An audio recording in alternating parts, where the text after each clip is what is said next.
Судијката Добрила Кацарска ги казни со по 1000 евра и ги избрка од судница адвокатите на обвинетите во случајот за 27 април, а на обвинетите им посочи дека ќе ги бранат адвокати по службена должност. Причина за исфрлањето, како што велат адвокатите, е тоа дека од страна на судијката биле обвинети дека го нарушуваат редот во судницата откако тие се побуниле на лошите услови за работа во старата зграда на Кривичниот суд. Капацитетот на судницата е 20 луѓе, а има над 30 обвинети.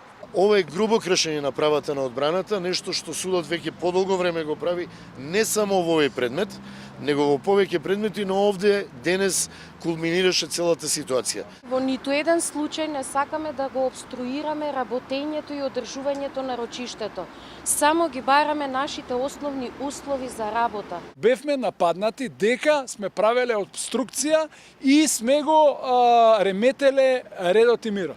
Со ниеден збор, гест или постапка тоа не го направивме. На ова реагираше судот. Оттаму вела дека ги разбираат реакциите на одбраната, но условите биле тие несовршени, но основни предвидени со закон. Како не би дошло до ново одолговлекување на постапката, судот дополнително обезбеди и бранители по службена должност кои исто така ќе присуствуваат на расправата.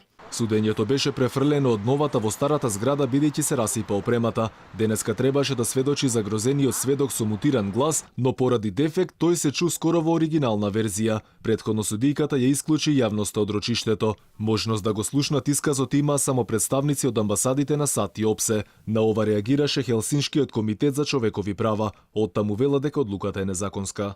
Тоа представува повреда на началото на јавност на постапката кој е едно од основните начала за гаранција на правото на фер судење.